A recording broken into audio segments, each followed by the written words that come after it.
I 2016 der forsvandt ukendt kunstner fra den danske musikscene sådan ud af det blå, og det efterlod en Hans Philip lidt i et tomrum.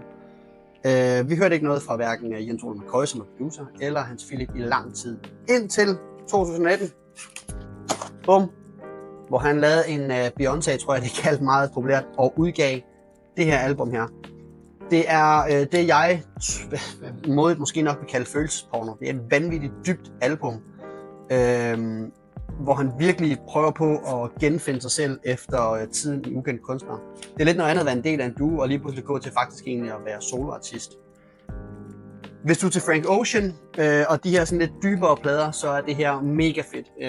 Hans Philip har produceret størstedelen af album, selvom han har også fået hjælp fra blandt andet Cops, som er kæmpe producer i Danmark, men også har fået hjælp af Bremer McCoy, som er meget jazz-inspireret.